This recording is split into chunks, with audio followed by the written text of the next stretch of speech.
यहाँ पर आपको एक और अहम खबर दें कि कतर की अदालत ने इजराइल के लिए जासूसी पर 2 कमांडर समेत 8 भारतीय नेवी अफसरान को सजाए मौत सुना दी। भारतीय एहलकारों को अक्टूबर 2022 में आबदोज प्रोग्राम की जासूसी पर गिरफ्तार किया गया था। भारतीय अफसरान अल ज़ाहिरा global technology and consultancy services में काम कर रहे थे।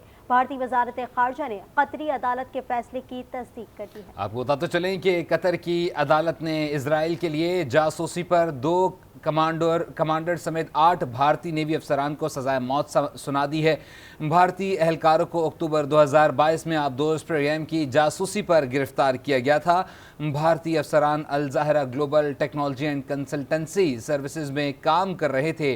भारतीय वजारत खारजा ने कतरी अदालत के फैसले की तस्दीक भी कर दी है। इस दौरान आपको बताते चलें कि भारत की जानिब से बार बार कतर की जानिब से कतर को रिक्वेस्ट की गई थी कि ये जो अफसरान हैं वो इसमें मुलव्विस नहीं हैं और इनको रिहा किया जाए, और साथ ही साथ भारत की जानिब से अपील भी की गई कि इन अफसरान को रिहा किया जाए। ताहम कतर की जानिब से बेहतरीन कारकर्दगी का मुजाहरा करते हुए जासूसी के जितने भी इनके नेटवर्क थे उनको बेनकाब किया, और आलमी सतह पर अब ये बेनकाब हो चुके हैं कि भारत अब इसराइल के लिए भी जासूसी कर रहा था कतर में। इसी पर बात करेंगे। इस्लामाबाद के ब्यूरो चीफ तारिक चौधरी ने भी हमें ज्वाइन किया है। तारिक साहब, पाकिस्तान में तो भारत का नेटवर्क बेनकाब हुआ, फिर कतर में भी ये नेटवर्क बेनकाब हुआ, क्या कहेंगे इस हवाले से? जी बिल्कुल, एक बहुत बड़ा नेटवर्क है जो कि भारतीय बहरिया के अफसरान हैं जो कतर में गिरफ्तार हुए थे। अब कतरी अदालत ने इन 8 साबिक एहलकारों को सजा सुना दी है और उसकी तस्दीक जो है भारतीय वजारत खारजा ने भी की है। ये जो एहलकार से 2022 में पकड़े गए थे और उनको कतर के खिलाफ इसराइल की जासूसी करते हुए और उस बुनियाद पर उनको जेल भेजा गया, और उसके बाद इनके खिलाफ बाकायदा समाअत हुई और जो तरीकाकार है अदालती उसके मुताबिक तहकीकात करने के बाद उनको सजा दी गई।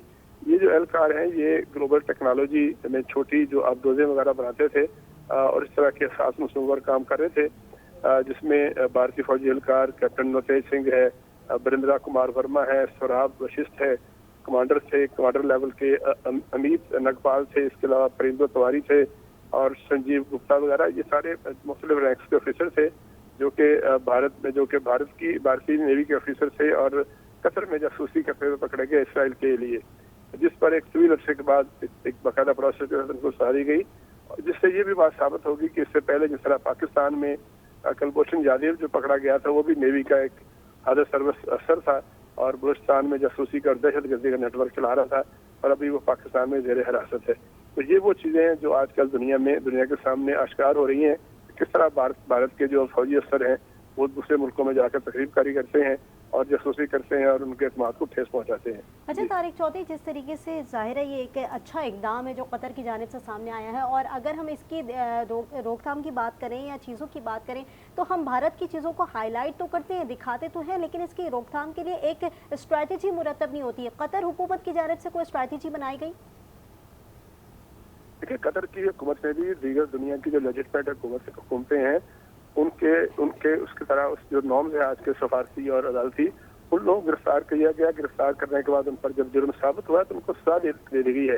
एक तो तरीकाकार अदालती, दूसरा तरीकाकार सफारती होता है कि जो भी मुतलका मुल्क है, अब चूंकि कतर का मामला है तो कतर की कम्युनिटी किसी तौर पर सफारती सतह पर इस मामले को उठाया होगा और सफारती सतह पर भारत को ये बावर कराया होगा कि ये दुनिया में कोई भी जो सफारती जो नॉर्म्स है और जो दफाई नॉर्म्स है वो किसी भी बावर्दी हालत सर्विस फौजी अफसर को ये इजाजत नहीं देते तो किसी दूसरे मुल्क में जाए और दूसरे मुल्क में जाकर वहाँ पर किसी तीसरे मुल्क के लिए जासूसी करें। इसके लिए यकीनी तौर पर उन्होंने सफारती सतह पर भारत को बड़ी सख्त तंबीह भी की होगी, और ये भी लगता है सफारती माहिरीन ये भी कहते हैं कि अब भारत और जो कतर है उसके दरमियान सफारती ताल्लुकात जो है वो आने वाले दिनों में देखा जाएगा कि क्या वो मामूल पर रहते हैं या फिर वो खराबी की सतह पर पहुंचते हैं, जो कि ये बहुत बड़ा जुर्म है कि किसी एक मुल्क की जासूसी की जाए, खासतौर पर बावर्दी फौजी अफसरान की जानिब से। बिल्कुल तारिक साहब, अगर बात की जाए भारत की जो इंटेलिजेंस है वो कनाडा में एक सिख रहनुमा को मारती है, कत्ल करने के बाद फिर वो शवाहिद दुनिया के सामने आ जाते हैं। पाकिस्तान में दहशतगर्दी करती है, उनके हाजिर सर्विस यूनिफॉर्म पर्सन जो हैं वो पकड़े जाते हैं, सामने आ जाते हैं। एक तो इंतहाई जो नाकिस इनकी इंटेलिजेंस है उसकी कारकर्दगी खुलकर सामने आ गई। लेकिन अगर आलमी सतह पर बात की जाए तो भारत के ऊपर किस किस किस्म के जो हैं वो सैंक्शंस लगाई जा सकती हैं, कदम करके इनको जो है वो रोका जा सकता है, क्या क्या पाबंदियाँ लगनी चाहिए भारत के ऊपर? देखिए, पाबंदियां दो तरह की होती है। एक वो होती हैं जो कि बैन अवी अदारे लगाते हैं, जैसे यूनाइटेड नेशंस है या दीगर अदारे हैं, वो अपने तरीके से इस पर अमल करती हैं। दूसरा ये होता है बायलैटरल मामला, यानी अगर पाकिस्तान में भारत के कोई जासूस पकड़े जाते हैं तो ये पाकिस्तान ने फैसला करना होता है, उस मुल्क में करना होता है कि उसने ताल्लुकात की नज़र क्या रखनी है। अगर कनाडा में जो भारतीय नेटवर्क है उसने एक सिख रहनुमा को कत्ल किया है और उसके कत्ल के जो शहाद हैं वो 5 आइज, जो कि दुनिया की सबसे बड़ा नेटवर्क है 5 बड़े मुल्कों का, जिसमें ऑस्ट्रेलिया, न्यूजीलैंड, इंग्लैंड, अमेरिका वगैरह शामिल है, अगर उसके वहाँ पकड़े जाते हैं तो वो भी अपना सफारती ताल्लुकात का लेवल जो है डिक्रीज कर चुके हैं। आपने देखा होगा कि सफीरों का भी तबादला हुआ और जो सफारती अमला उसकी भी कमी की गई। इसी तरह अगर वो किसी और मुल्क में, कतर में पकड़े गए हैं तो कतर ने अदालती सतह पर सजा दे दी गई है। अब सफारती सतह पर जो है उसकी यहाँ से यकीनन फैसले सामने आएंगे कि क्या वो दफाई ताल्लुकात, तजारती ताल्लुकात या जो पीपल टू पीपल कॉन्टैक्ट होते हैं उसके मुताबिक वो भारत के साथ किस तरह के ताल्लुकात रखते हैं। तो ये सारे मुल्कों का अपना बायलैटरल इशू होता है कि वो किस तरह करते हैं। लेकिन अगर बैन अवी अदारा सामने आना चाहिए तो मेरा ख्याल है कि यूनाइटेड नेशंस को इस पर गौर करना चाहिए। लेकिन तारिक चौधरी, जो ये भोंडी हरकत है भारत की, अगर हम रिपीट पर रिपीट देखें, चाहे पाकिस्तान की बात करें तो यहाँ पे यूट्यूबर्स के साथ इंगेज हो जाना, उसके बाद अब ये इजराइल की जासूसी करना, उसके बाद हरजीत सिंह नजर को कत्ल करना, एक और जो है वो सिख रहनुमा को कत्ल करना, और बड़ी ढिठाई के साथ ये तमाम तर मामला जो है वो सर अंजाम दिए जाते हैं भारत के साथ, और उसके ऊपर कोई एक्शन दरपेश नहीं आता। आलमी ताकतें जो हैं वो कुछ ऐसा महदूद जो चीज़ें होती हैं वो मेंटेन नहीं कर पा रही, जिससे भारत को जो है वो रिस्ट्रिक्ट किया जाए तमाम चीज़ों से।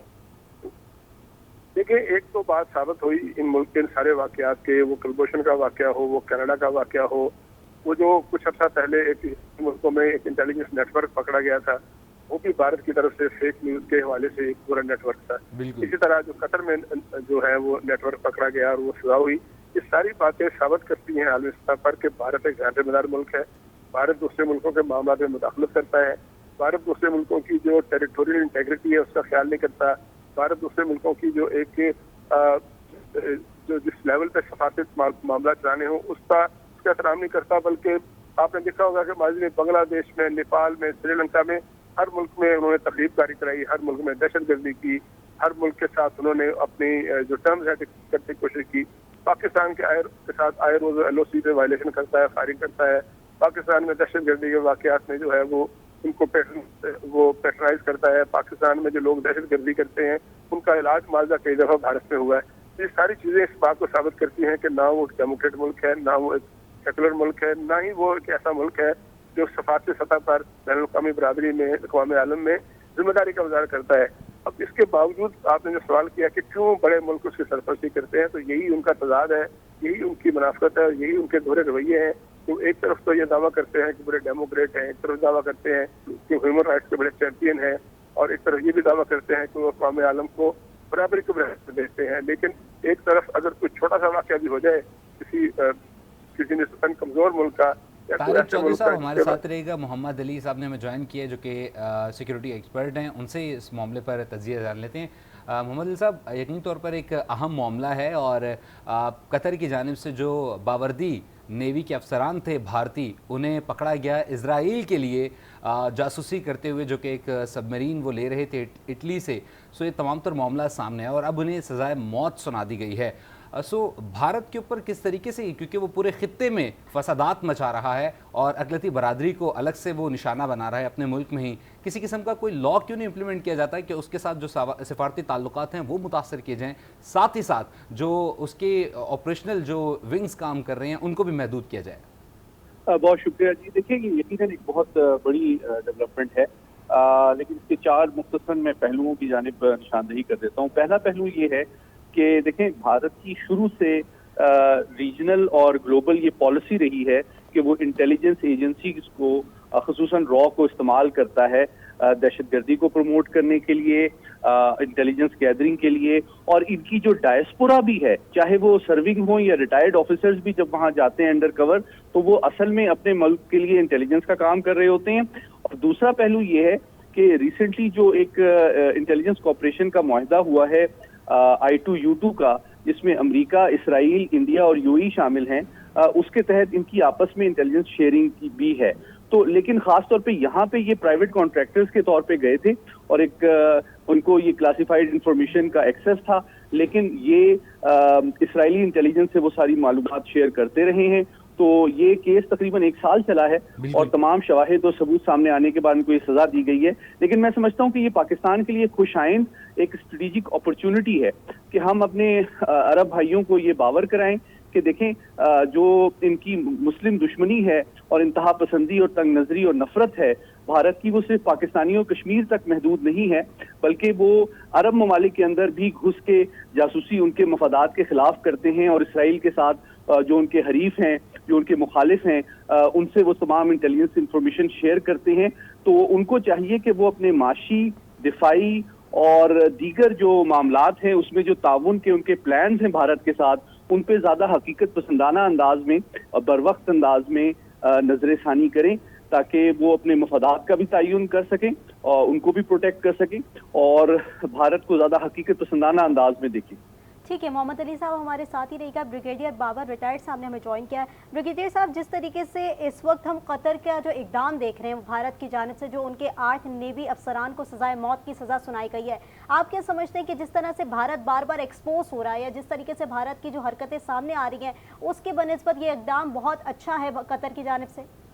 جی، قطر کا بالکل اقدام اچھا ہے. ان کے قوانین ہیں، ان کی قوانین کی خلاف ورزی ہوئی ہے، شرعی خلاف ورزی ہوئی ہے. ایک انڈیپینڈنٹ اسٹیٹ ایسے ہی کرتی ہے اور انہوں نے ان کو قرار واقع سزا دی ہے. اور اتنا بڑا جرم ایک ملک میں رہ کے اس ملک کے خلاف کسی اور کے لیے جاسوسی کرنا، اس سے بڑا جرم کو ہو نہیں سکتا. وہ بھی کسی نیوی کے یا ایئر فورس یا آرم فورسز کا حصہ ہے. آپ گئے ہوئے کسی اور مشن کے لیے تھے، کسی اور کام کے لیے گئے ہوئے تھے، کسی اور پروجیکٹ پہ تھے، اور اس پروجیکٹ کو کور کے طور پہ استعمال کرتے ہوئے آپ کسی کے لیے جاسوسی کر رہے ہیں. تو قطر نے تو بالکل ٹھیک ایکشن لیا ہے. اور یہ ہندوستان کو دنیا جہان میں ہر جگہ سے بہت ساری خبریں اس طرح کی آ رہی ہیں. یہ ان کی پرانی ایک فطرت ہے، وہ اسی طرح سے کرتے ہیں. ہمارے خلاف تو پچھلے 7 دہائیوں سے کر رہے ہیں. ابھی دنیا کے دوسرے ممالک میں جو ہو رہا ہے تو سب کی آنکھیں کھلنی چاہیے، کیونکہ ایک فیشسٹ اسٹیٹ ہے، ایک فیشسٹ گورنمنٹ ہے. اور مودی اور نریندر مودی اور اس کی ذہنیت اور بی جے پی کی جو ہندوتوا پالیسی ہے، ان کا یہی ایک نظریہ ہے کہ نہ صرف اپنے خطے میں بلکہ دنیا کے دوسرے ممالک میں جا کے بھی اس طرح کے کام کریں، ان کے قوانین کی خلاف ورزی کریں، ان کے قومی سلامتی کے لیے خطرہ بنے، اور جب پکڑے جائیں تو پھر یہ سب شو کرنے کی کوشش کریں کہ ہم مظلوم ہیں. ابھی اس خطر سے بھی وہ یہی کہنے کی کوشش کر رہے ہیں کہ ہمارے شہری آپ ہمیں واپس کر دیں، ہم یہ کریں گے تو ہم وہ کریں گے. یہ ایک بہت ایکسٹریم ایکشن ہے، اور قطر نے بالکل ٹھیک ایکشن لیے. ہمیں سپورٹ نہ صرف کرنا چاہیے بلکہ اس کو بیس بنا کے دنیا بھر میں ہندوستان کو ایکسپوز کرنا چاہیے، کیونکہ ہم تو پہلے سے ہی بہت عرصہ سے کہتے چلے آ رہے ہیں. اور کینیڈا میں اس سے پہلے ہوا، ابھی قطر میں ہو گیا، سعودی عربیہ میں کچھ ان کے لوگ پکڑے گئے، یو اے ای میں پکڑے گئے. تو اگر یہ سلسلہ نہ رکا تو دنیا کے لیے ہندوستان ایک ریاست کے طور پر بہت بڑا خطرہ بن جائے گا. لیکن ایسی خطرناک اسٹیٹ کے لیے یقینی طور پر پابندیاں لگانی چاہیے اور اسے کنٹرول کرنا چاہیے. سو عالمی سطح پر کیا اقدامات کرنے چاہیے بریگیڈیئر صاحب، آپ کیا سمجھتے ہیں سوال سے؟ پابندیاں تو خیر ایک بہت آگے کا جا کے ایکسٹریم سٹیپ ہوتا ہے. اس سے پہلے جو باقی بہت ساری چیزیں کرنے والی ہیں، ایک پرسیپشن ایک لوگوں کے ذہنوں میں ڈالنا اور دنیا کو باور کرانے کی کوشش کرنا، ایک مائنڈ کو کنونس کرنے کی کوشش کرنا کہ جو ہم کہہ رہے ہیں اب وہ سچ ثابت ہو رہا ہے. تو آئی تھنک وہ پہلے کرنا چاہیے. جب وہ کر لیں گے دنیا انڈرسٹینڈ کرے گی اس خطرے کو صحیح معنوں میں ریئلی کہ یہ خطرہ کتنا سیریس ہے، تو پھر آپ جو دوسری باتیں کر رہے ہیں وہ بات کی باتیں ہیں. لیکن پہلے کم از کم یہ ضرور کرنا چاہیے کہ سیریسلی تمام فورمز کے اوپر ہندوستان کو ہمیں ایکسپوز کرنا چاہیے. ہمیں ایکسپوز کرنے کے لیے کچھ ڈھونڈنے کی ضرورت نہیں ہے. یہ اس طرح کی چیزیں، اس طرح کی باتیں جو کھل کے سامنے آ رہی ہیں، یہ بذات خود بہت بڑا ثبوت ہے جو کہ ہمیں دنیا کے سامنے پیش کرنا چاہیے. ٹھیک ہے، بہت بڑا یہ تمام تر صورتحال ہے جو کہ دنیا کے سامنے ہمیں پیش کرنی چاہیے. اور بھارت کی تمام تر اس وقت جو کوششیں ہیں جو کہ تمام اس وقت ملکوں کے اندر دکھائی دے رہی ہیں، چاہے وہ جاسوسی کی صورت میں ہو، چاہے وہ دیگر کوئی اٹیکس کی صورت میں ہو، بھارت ہمیشہ سے جو ہے وہ ناکام ہوتا ہوا دکھائی دیا ہے.